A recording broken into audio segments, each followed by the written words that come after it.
Next headline डालिए theorem, bracket में लिखिए इनवेरिएंट्स। थ्योरम, ये डायग्राम बन गया था ना, ब्रैकेट में लिखिए इनवेरिएंट्स। नहीं बना है, बनाइए।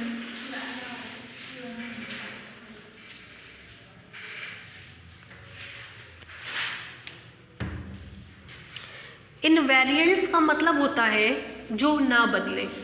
मतलब इसमें हम लोग ये पढ़ेंगे कि कौन कौन सी क्वांटिटीज़ ऐसी हैं जो इन ट्रांसफॉर्मेशंस के दौरान नहीं बदलती हैं, उनकी वैल्यूज़ में कोई भी फ़र्क नहीं पड़ता है।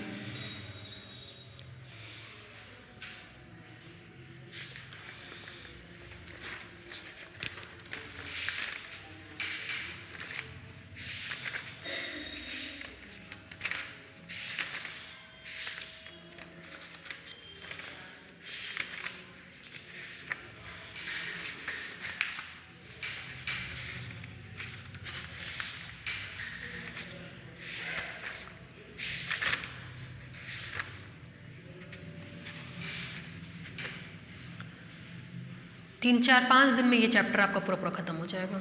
4-5 दिन इस पे, 4-5 दिन अगले चैप्टर में, 10 दिन लगभग। वेलोसिटी एंड एक्सेलरेशन पढ़ा था ना बीएससी सेकेंड ईयर में, 2D में हमने पढ़ाया था, उस वही चैप्टर है इसमें 3D में, velocity and acceleration.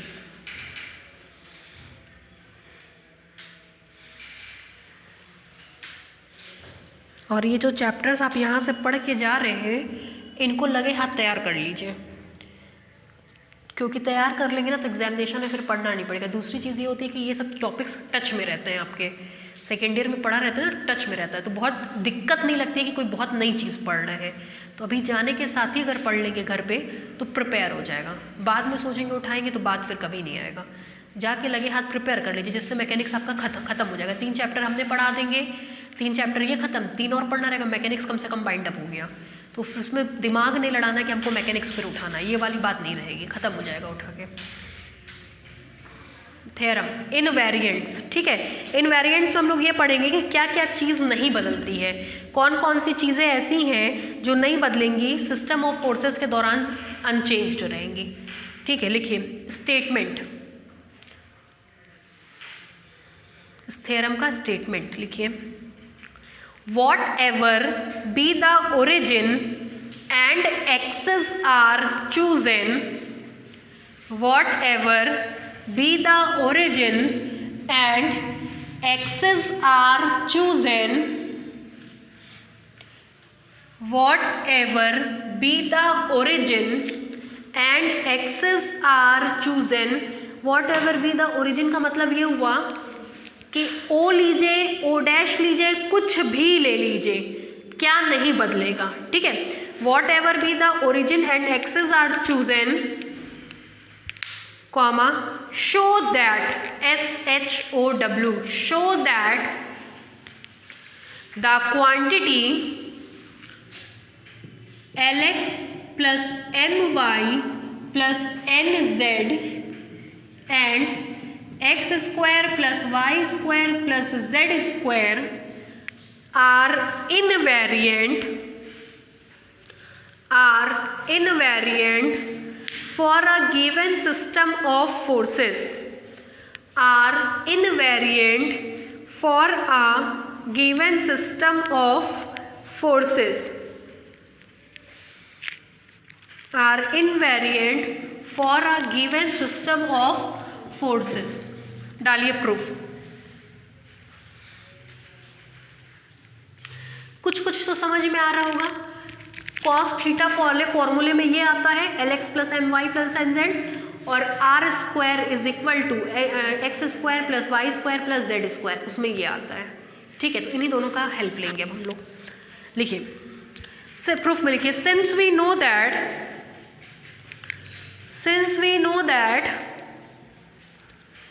the system of forces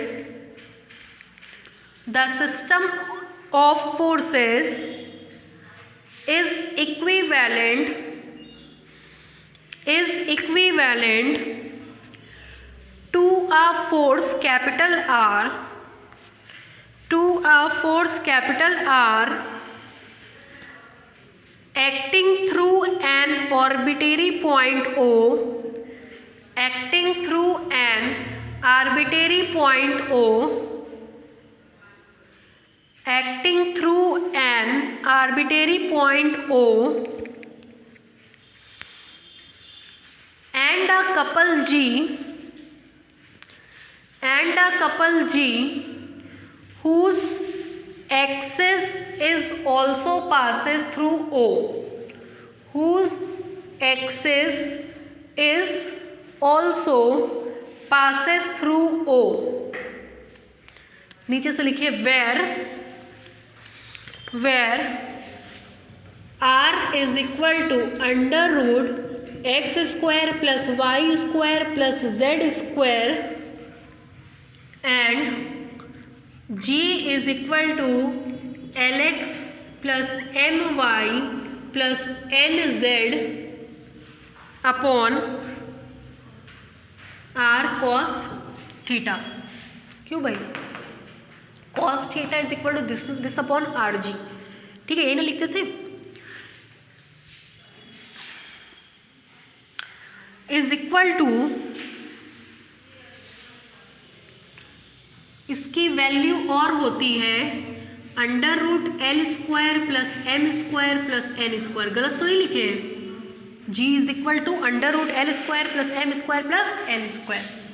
1 2.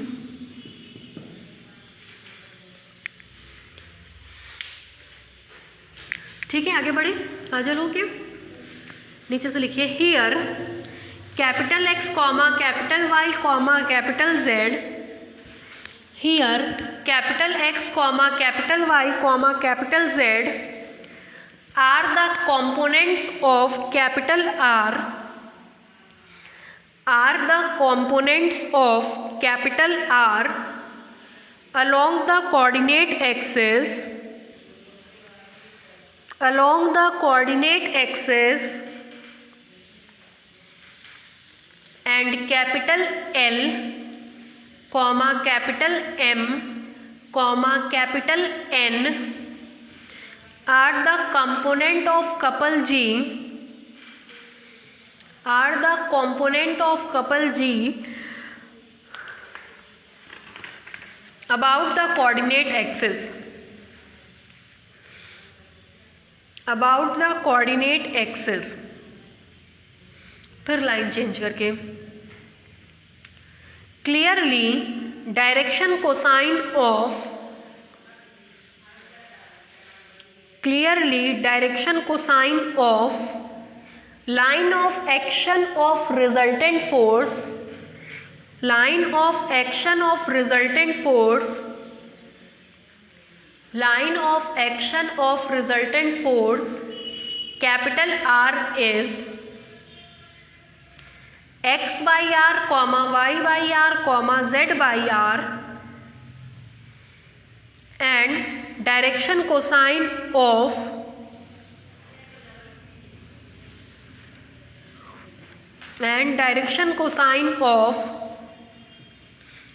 axis of resultant couple, axis of resultant couple G is L by G comma M by G comma N by G. ठीक है, L by G comma M by G comma N by G. यहाँ तक में कोई दिक्कत नहीं. नीचे से लिखिए let theta be the angle between,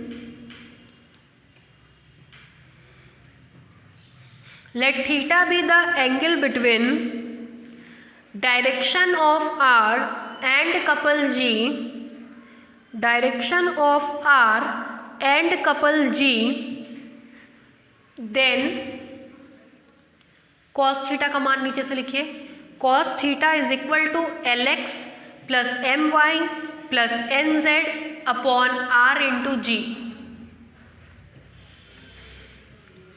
O R और करके जी का मान लिख लीजिए, आगे वाला मत लिखिएगा. ओ आर और G cos theta is equal to O R और G cos theta is equal to L X plus M Y plus N Z whole upon R, equation number 3। O R और G cos theta is equal to L X plus M Y plus N Z upon R 3। ठीक है, अभी थोड़ी देर पहले हम लोग ने पढ़ा था कि किसी भी सिस्टम के लिए सेंट्रल एक्सिस यूनिक होती है ना। लिखिए, है ना, आपने वही पढ़े है ना। लिखिए, since central axis for a given system of force, since central axis for a given system of force is unique, since central axis for a given system of force is unique, ठीक, central axis unique होती है। Central axis पे कौन कौन सा force लगता है, are और जी कॉस थीटा, तो ये भी क्या होगा, यूनिक होगा।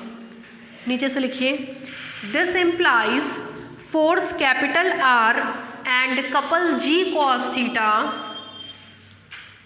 force capital R and couple G cos theta, both of them are invariant, both of them are invariant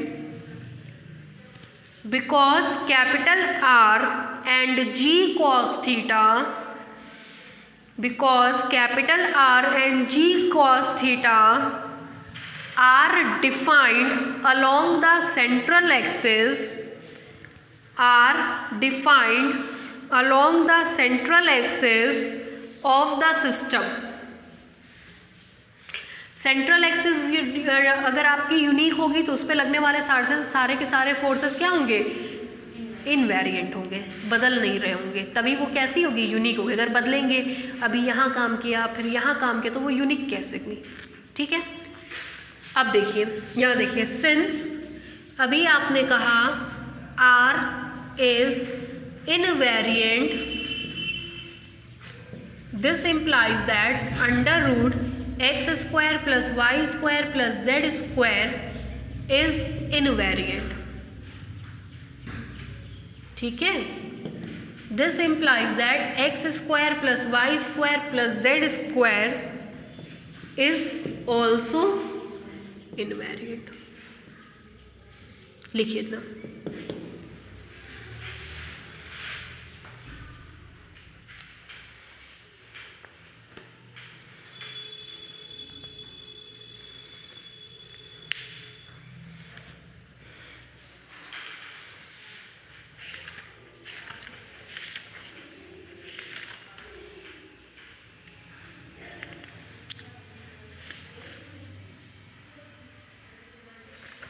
आज जैसे कि ये चैप्टर 3 पार्ट में डिवाइड है, आज एक पार्ट इसका ख़त्म कर देंगे।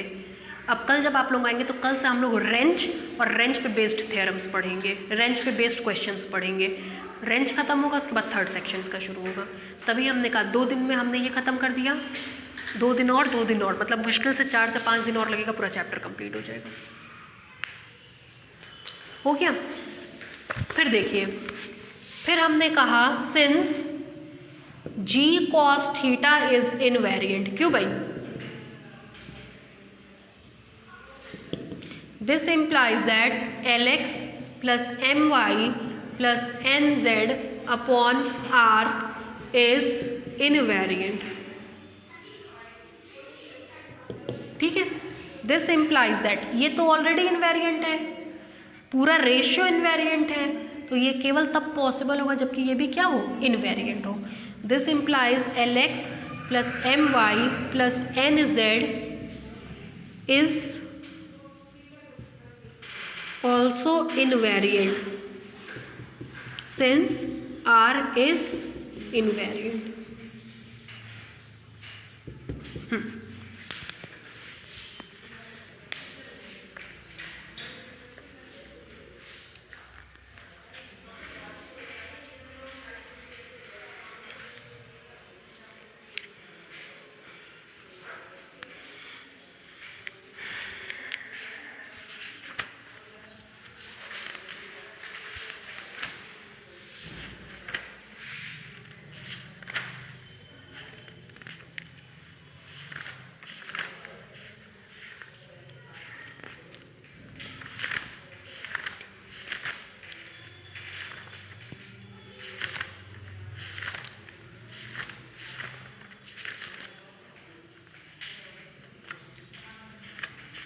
बुक लिए होंगे ना आप लोग मैकेनिक्स की, कौन से राइटर की? अगर मान लीजिए एक आध हम इस पर क्वेश्चन मार्क कराते हो तो आपके पास हो तो ठीक है, नहीं हो तो जिनके पास है बुक उनसे लेकर के ज़ेरॉक्स करा लीजिएगा, ठीक है। आगे बढ़े, लिखिए रिमार्क। देखिए, pitch of the given system of force is equal to, क्या होता है पिच? के सॉरी जी कॉस थीटा या K upon are is equal to ji cos theta upon are is equal to ji cos theta का मान रखिए तो L X plus M Y plus N Z upon R into R that is R square. ये invariant तो दो invariant का ratio भी क्या होगा? इनवेरिएंट। इसका मतलब पिच भी क्या होती है? इनवेरिएंट। लिखिए,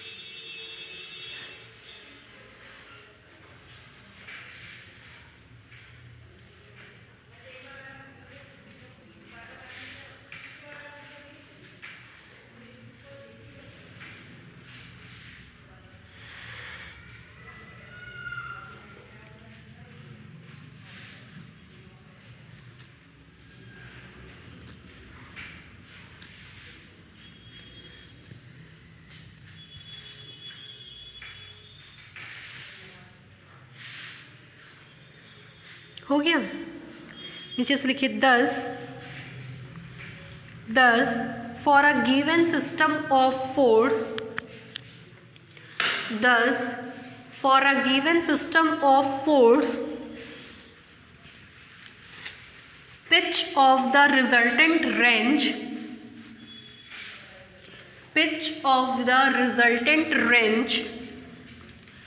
is also invariant. Pitch of the resultant range is also invariant. Next theorem, आपको ध्यान आ रहा होगा बीएससी सेकेंड ईयर में आपने एक थ्योरम पढ़ा था। जब आपने सब चीज़ को इधर उधर ट्रांसफ़र कर दिया था तो पता चला था कि अंत में जो कैपिटल आर होता है वो ओ डैश पे काम करता है और ओ डैश को कहते हैं line of action of resultant force. ठीक है, पता नहीं ध्यान है कि नहीं आप लोग को, मतलब ये कंसेप्ट आया था। तो यहाँ पे जो शिफ्टिंग हुई, जो एक्सेस मिली उसको हम लोग क्या कहते हैं? Central access. वहाँ पे भी इक्वेशन निकाले थे। इक्वेशन वहाँ पे आपका आया था जी कॉस थीटा करके समथिंग आया था। ठीक है, X Y minus Y Z is equal to cos theta, R cos theta आया था line of action of resultant force का। तो यहाँ पे अब हम लोग सेंट्रल एक्सिस का भी इक्वेशन निकालने चल रहे हैं। लिखिए थ्योरम, ब्रैकेट में लिखिए सेंट्रल एक्सिस। थ्योरम ब्रैकेट में लिखिए सेंट्रल एक्सिस। लिखिए इसमें फाइंड द इक्वेशन ऑफ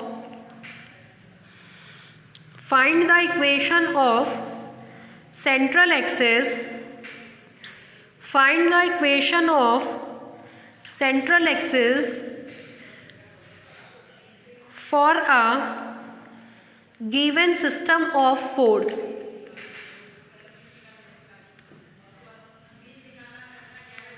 ठीक है, कुछ लोग इसको ये बोलते हैं, ब्रैकेट में लिखिए, कुछ लोग इसको ये कहते हैं फॉर द डायनेम। कहीं डायनेम लिख करके आए तो उसका मतलब होता है X Y Z semicolon L M N. X Y Z R के components, L M N G के कंपोनेंट्स, इसको डायनेम कहते हैं। ठीक है, लिख लीजिए dyname X Y Z semicolon L M N bracket बंद। एक आध बार आया डायनेम नाम से, बच्चे ये कंफ्यूज हो गए, अरे बाप रे बाप डायनेम कौन सी नई चीज़ आ गई, ये तो पढ़ाई नहीं गई है। तो डायनेम का मतलब कुछ और नहीं, वही सिस्टम ऑफ फोर्स जिसमें रिड्यूस होता है उसी को हम लोग क्या कहते हैं, डायनेम कहते हैं। ठीक है, अब ये बात तो यहाँ क्लियर हो गई कि हम लोग को क्या करना है, सेंट्रल एक्सिस का इक्वेशन निकालना है। लिखिए,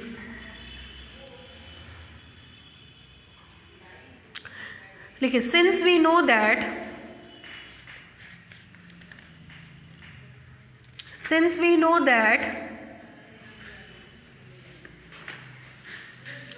the system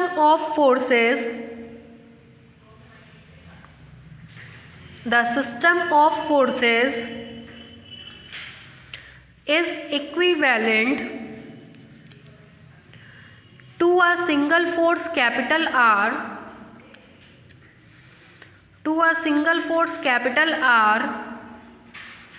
through origin O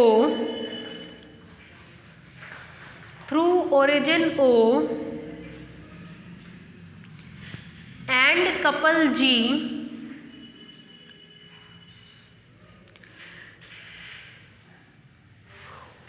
whose axis also passing through O,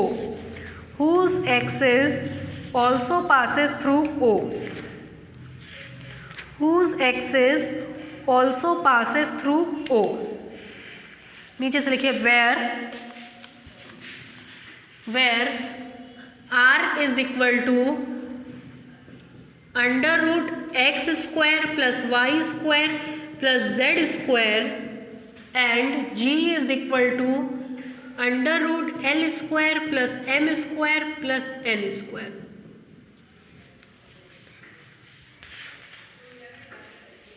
ठीक है, फिर नीचे से लिखिए सच दैट कुछ ध्यान आ रहा है, L की वैल्यू लिखवाए तो और नहीं भी याद आए तो आपको सिखाएं, यहाँ कोऑर्डिनेट लिखा करिए, है ना। नीचे क्या कहते हैं, कंपोनेंट्स लिखा करिए। तो कंपोनेंट्स क्या होते हैं, x y z लगा दीजिए, ये ढकेंगे क्या मिलेगा, y1 z1 minus z1 y1 का समेशन m x1 z1 मतलब z1 x1 minus x1 z1 summation, फिर n is equal to summation, बोलिए x1 y1 लिखिए।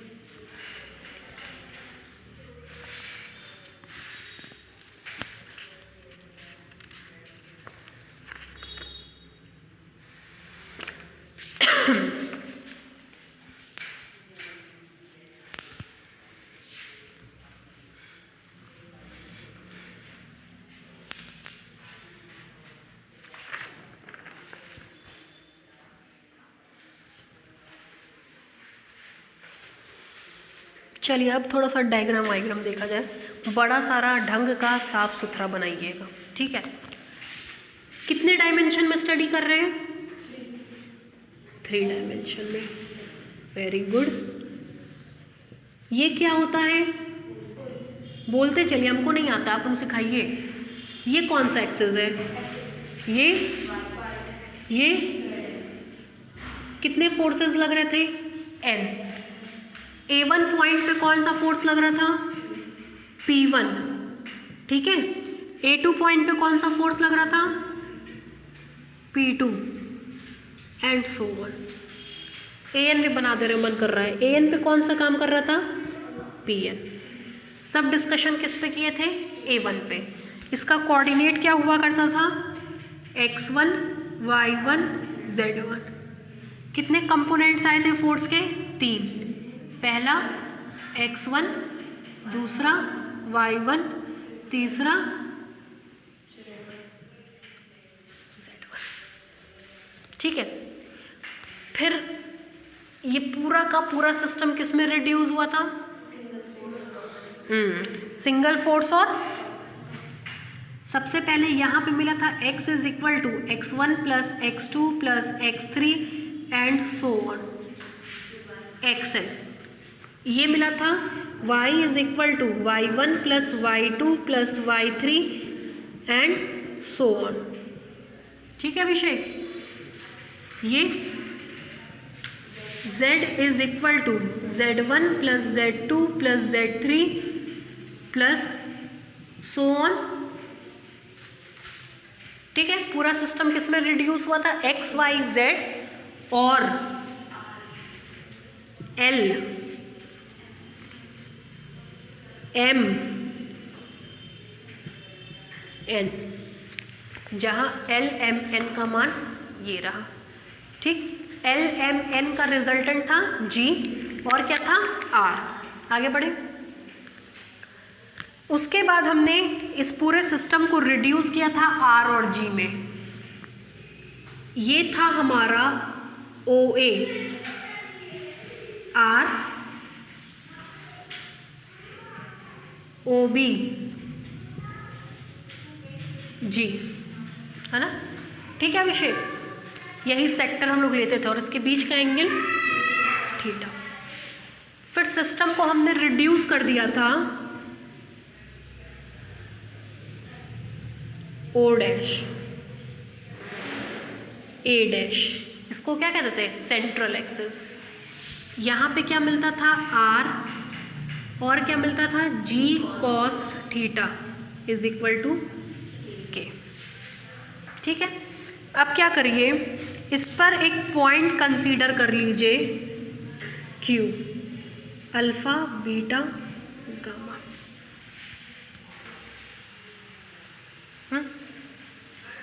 ठीक है, चलिए लिखिए,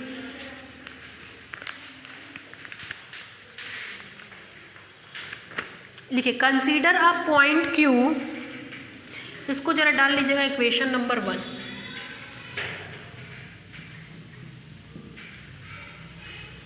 नीचे से लिखिए consider a point Q,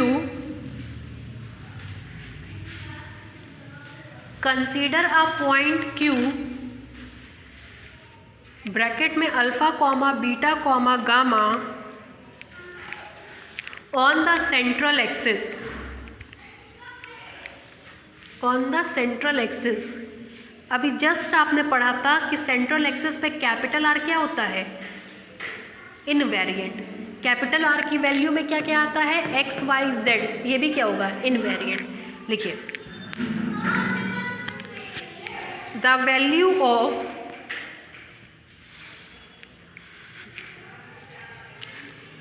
x comma y comma z are remain unchanged at q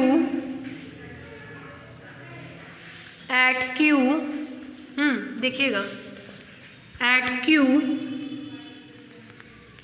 यहाँ पे भी आ रहा है ना,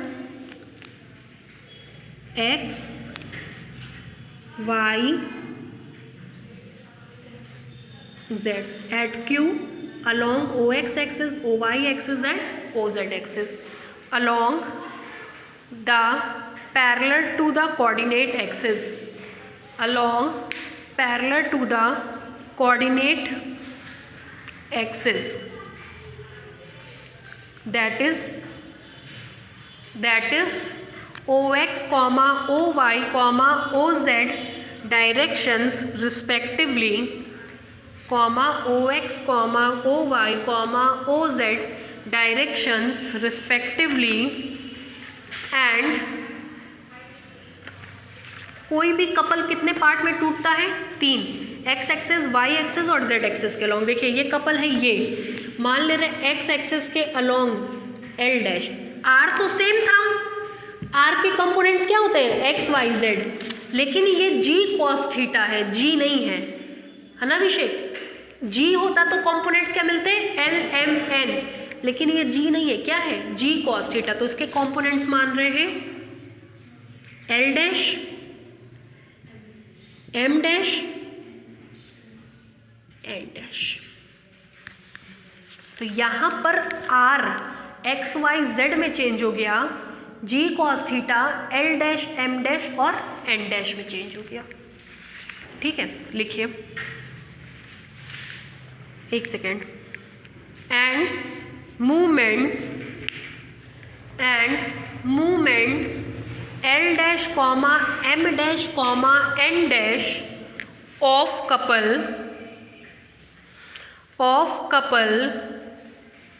about the line through Q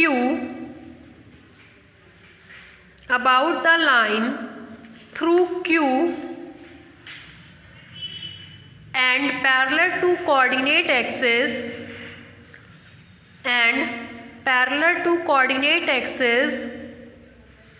OX, OY, OZ changed as, ठीक है, कुछ ध्यान पता नहीं आएगा कि नहीं, शिफ्टिंग ऑफ ओरिजिन बताए थे वहाँ पे, x minus alpha y minus beta आया था शिफ्ट करने पे ओरिजिन को। अब यहाँ पे जो चीज़ O पर थी वो सब कहाँ शिफ्ट हो गई, Q पर शिफ्ट हो गई। कहाँ शिफ्ट हो गई, Q पर। तो अगर इसका कोऑर्डिनेट x1 y1 z1 है, A1 पर जो नौटंकी हो रही थी वो A1 की सारी नौटंकी कहाँ पे चली आई, Q पर।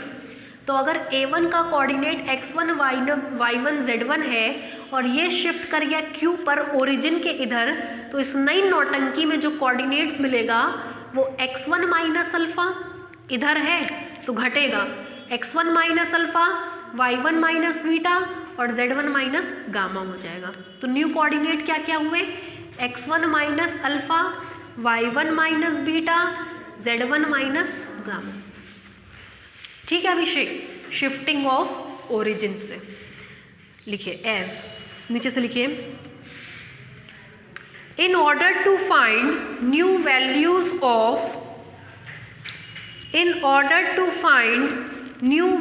ऑफ, देखिए पूरी नौटंकी में सब चीज सेम रही x y z, चेंज क्या हुआ L डैश M डैश और N dash.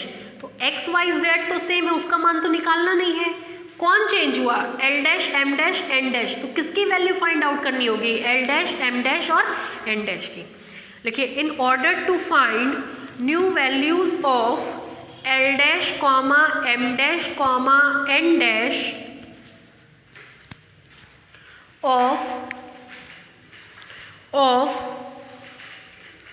L comma M comma N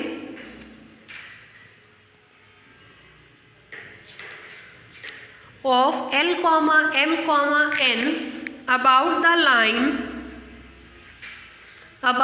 line through Q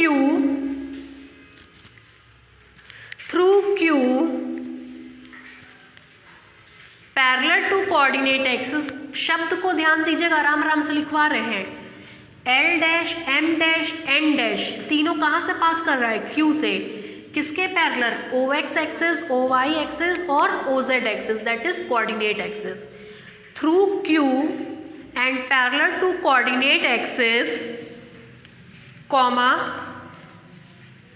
बताइए भाई A1 की नौटंकी Q पर आई तो शिफ्टिंग कितने की हुई, x1 y1 z1 की जगह क्या लिखेंगे, x1 minus alpha, y1 minus beta, z1 minus gamma लिखिए,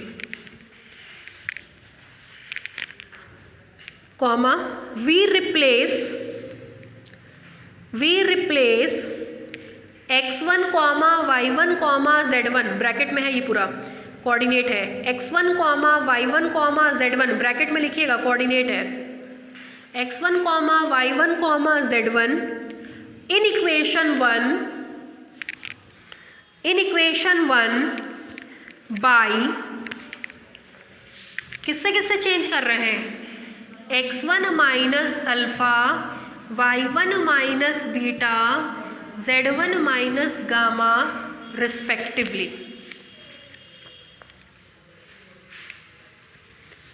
as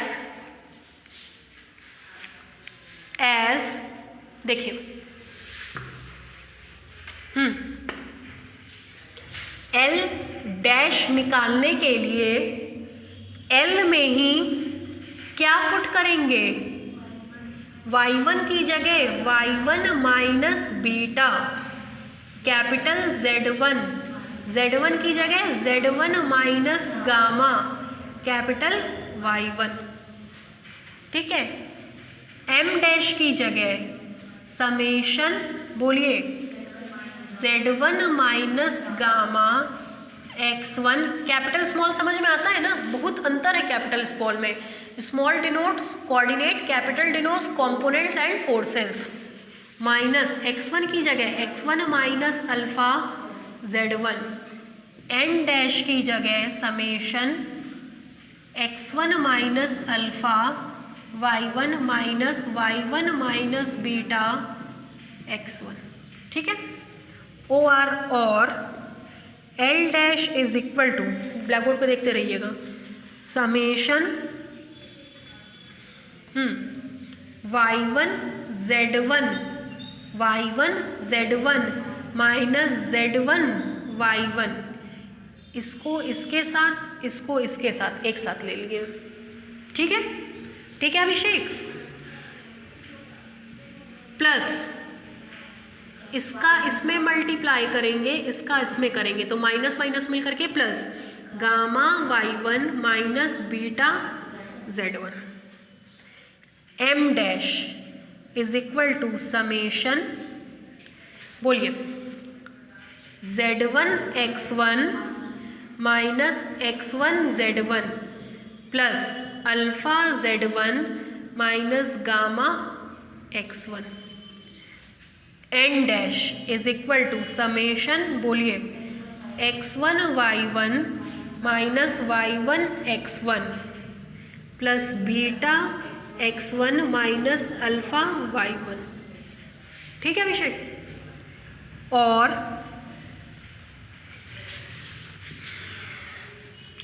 L dash is equal to, जब समेशन को इस पे आप अप्लाई करोगे, समेशन किस पे जाएगा, जो बदलता है। कौन कौन बदल रहा है, गामा और बीटा तो बदलेगा नहीं, फिक्स है। जिसमें जिसमें 1 इंडेक्स है वही वही बदलेगा। तो देखिए स्प्लिट कर रहे हैं, समेशन y1 z1, समेशन का मतलब होता है जो बदलेगा। बदल कौन रहा है, बदल कौन रहा है, a1 p1, यही बदल रहा है, मतलब कोऑर्डिनेट्स बदल रहे हैं और x1 y1 z1 बदल रहा है। अल्फा बीटा गामा में तो कोई इंडेक्स नहीं है, मतलब ये बदल नहीं रहा है। फिर देखिए, plus gamma summation y1 minus beta summation z1, m dash is equal to summation z1 x1 minus x1 z1 plus alpha summation z1 minus gamma summation x1, n dash is equal to summation x1 y1 minus y1 x1 plus beta summation x1 minus alpha summation y1, ठीक है। This implies L dash is equal to, ये value L के बराबर है plus gamma y minus beta z, m dash is equal to m plus alpha z minus gamma x, n dash is equal to n plus beta x minus alpha y।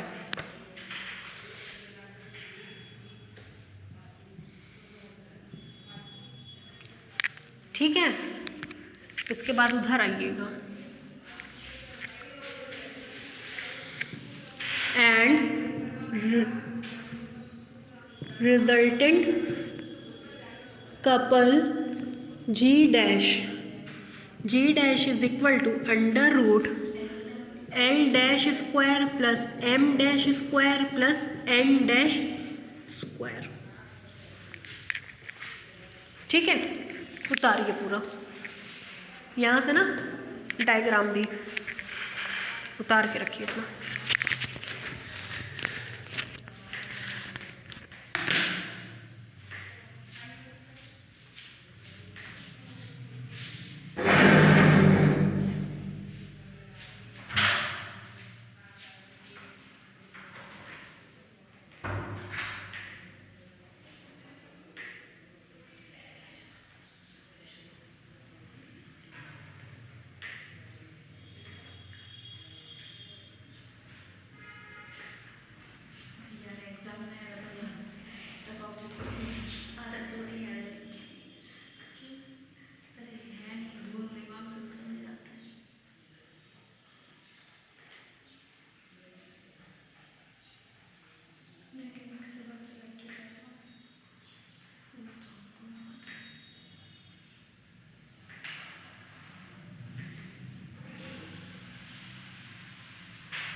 एक question है, वो एक question भी हम करा दे रहे हैं ताकि ये पूरा ख़त्म हो।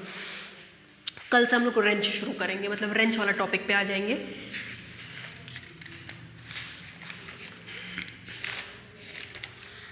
और कल रेंच ख़त्म भी हो जाएगा।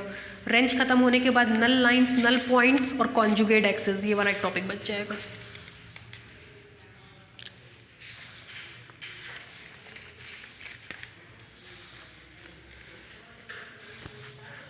मंडे ट्यूसडे तक हार्डली ये चैप्टर हम ख़त्म कर देंगे।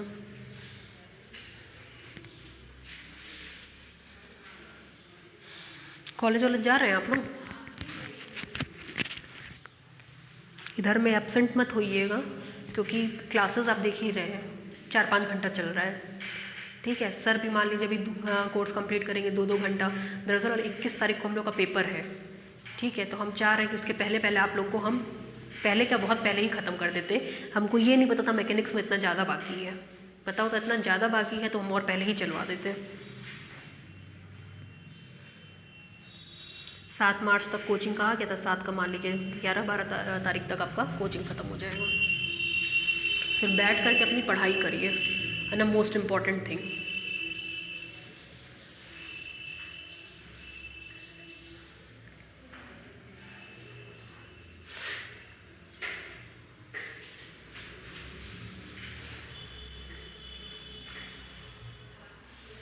बस 2 दिन हमको इनफाइनाइट सीरीज में लगेगा, उसके बाद फिर आप लोग में लड़ेंगे, एकदम लग के ख़त्म करेंगे ये सब। इनफाइनाइट सीरीज में लोग पढ़ाते नहीं, हमने क्या किया, एक नोट्स बना लिया। उस नोट्स में जितने भी कन्वर्जेंस के फॉर्मूले थे, 14 फॉर्मूले हैं कन्वर्जेंस के, nth root test, logarithm test, Raabe's test, सारे फॉर्मूले एक साथ लिखवा दिए कि कैसे कैसे टेस्ट होता है। और जितने 15 साल के इंपॉर्टेंट क्वेश्चन है एक साथ करा रहे हैं। उसके बाहर पेपर में कुछ आता ही नहीं है, बस 15 साल के क्वेश्चन सब करा दीजिए, पूरा पेपर मैच कर जाएगा। इनफाइनाइट सीरीज इतना इंपॉर्टेंट चैप्टर है।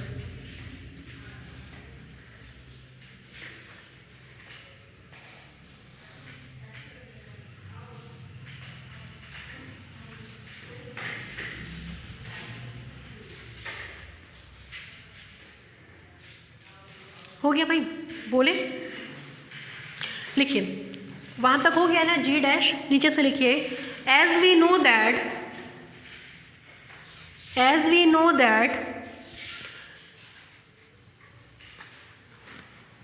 if the line lies on central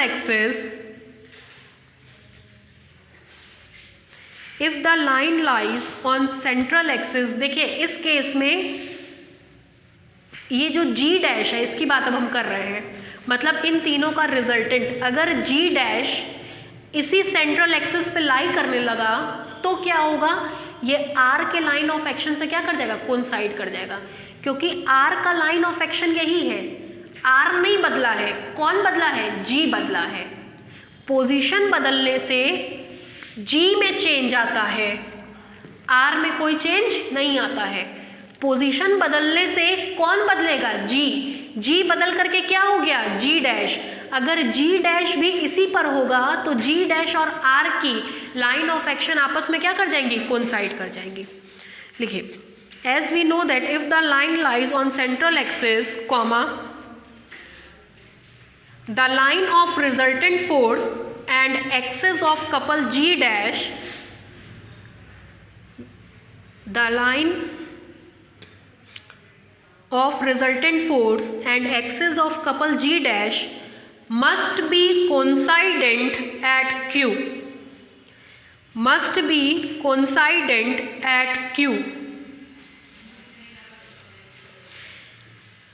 मतलब ये देखिए, R की लाइन ऑफ एक्शन और G डैश की लाइन ऑफ एक्शन सेम होगी, दोनों का डायरेक्शन कोसाइन में क्या होगा, सेम होगा।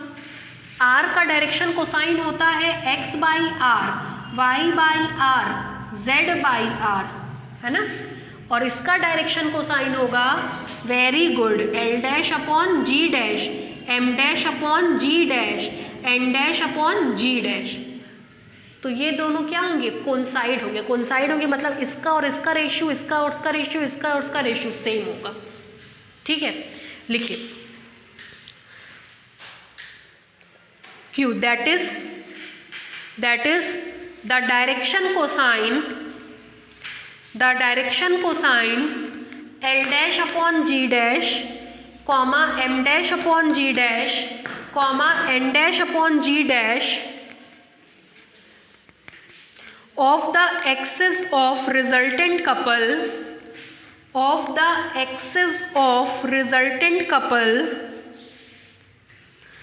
are proportional to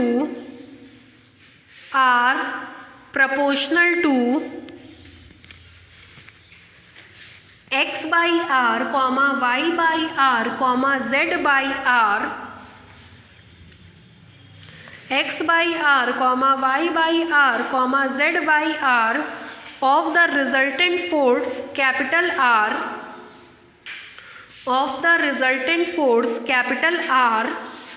at Q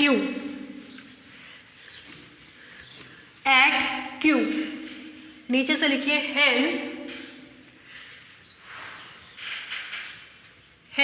black board पे लिखिए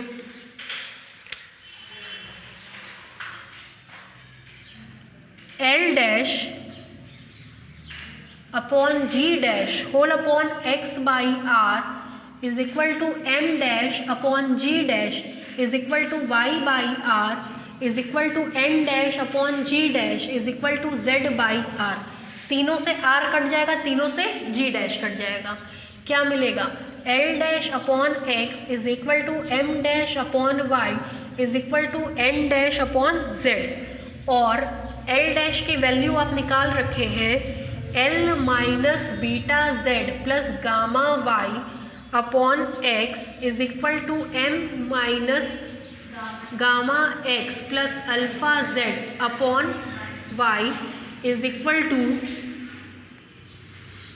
तीसरा है आपका n minus alpha y plus beta x upon Z। ये पूछता है किसका इक्वेशन होगा? ये सेंट्रल एक्सिस का, ठीक है। कब होगा? जब आप लोकस ले लेंगे। किसका लोकस लेंगे? Variable point. वेरिएबल पॉइंट यहाँ पे कौन है? Alpha beta gamma.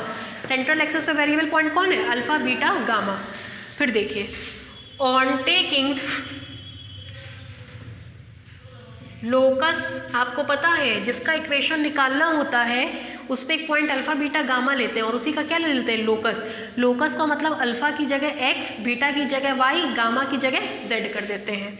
On taking locus of point alpha beta gamma comma we get, locus लेंगे तो मिलेगा L minus Y z plus z y upon x is equal to M minus z x plus x z upon y is equal to N minus x y plus y x upon Z.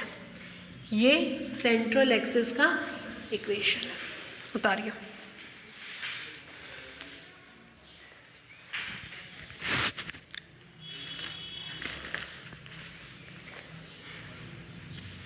इसको equation number capital A मान लीजिएगा।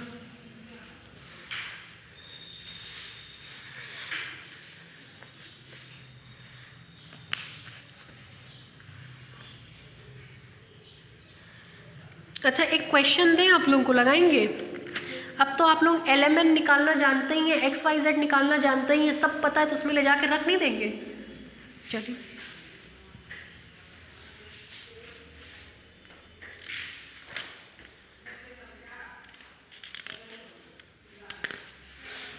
तो हम कराएंगे नहीं, फिर उसको हम क्लास का होमवर्क ही दे रहे, एग्जाम्पल है वो, ठीक है। और पढ़ लीजिएगा ज़रूर से, ठीक है भाई। ना हो किसी के पास तो आपस में पिक मंगा लीजिएगा और कॉपी में इंक्लूड कर लीजिएगा। सबसे बड़ी चीज़ होता क्या है, कभी बुक है नहीं है, मिल नहीं रही है, इंक्लूडेड चीज़ थोड़ा पढ़ी जाती है। जैसे मेरा एक्सपीरियंस रहा है, जो कॉपी में नोट डाउन होती है वो इग्नोर नहीं होती है, हमेशा पढ़ी जाती है।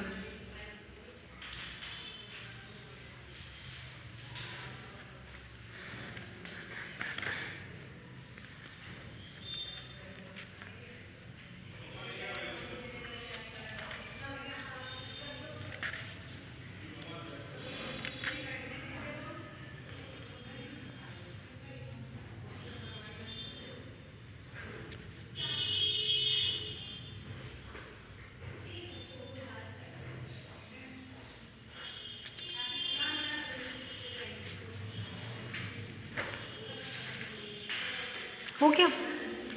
नीचे से लिखिए which is the required equation of central axis, which is the required equation of central axis, which is the required equation of central axis for a given system of force, for a given system of force x, y, z semicolon l, m, n। ठीक है, लिखिए remark, इससे pitch का equation निकाला जाए। Remark देखिए, from equation capital A V can write, from equation capital A V can write, equation number 1 उतारिए।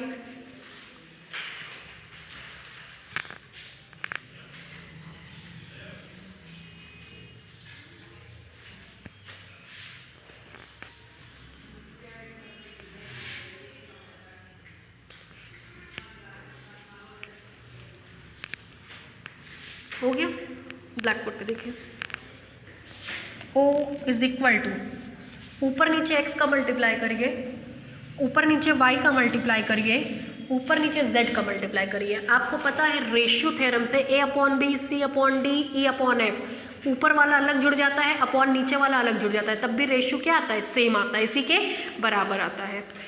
ऊपर x करेंगे तो L minus Y z plus z y into x, plus y का करेंगे m minus z x plus x z into y, plus n minus x y plus y x into z. नीचे करते हैं x का multiply तो x square, y का y square, z का z square. ठीक है, कंपोनेंडो एंड डिवाइडेंडो रूल से किया है। ठीक है, इज इक्वल टू क्या क्या सॉल्व होगा ये देखिए, Lx plus My plus Nz। ठीक है, इसको देखिए, y x z कैंसिल, ये वाला इससे cancel, z y x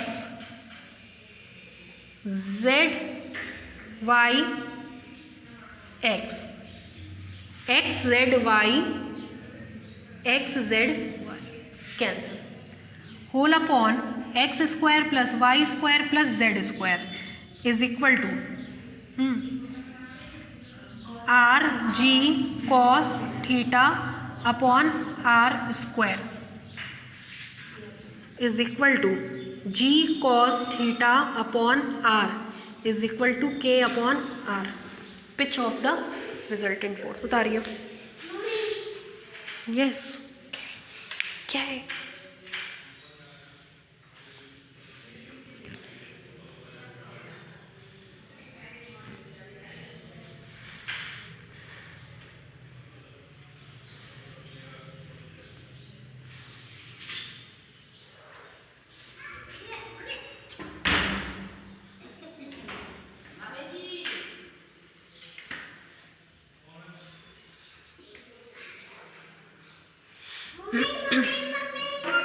yes yes yes,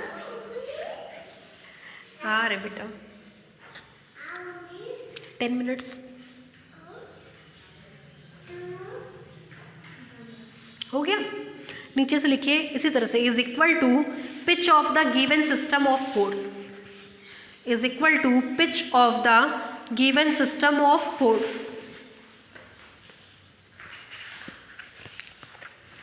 ठीक है, एग्जाम्पल जो आपको कॉपी में करना है वो है example 2 page number 14, example 2 page 14 example है, क्वेश्चन हम बता दे रहे हैं।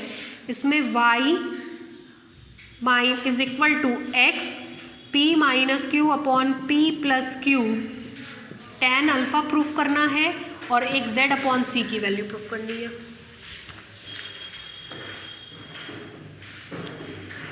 Z/C is equal to something proof करना है, ठीक है। ये दिया हुआ है क्वेश्चन में प्रूफ करने के लिए, इसको ज़रूर से अपने कॉपी में नोट डाउन कर लीजिएगा, ठीक है। बाकी नेक्स्ट टर्म पे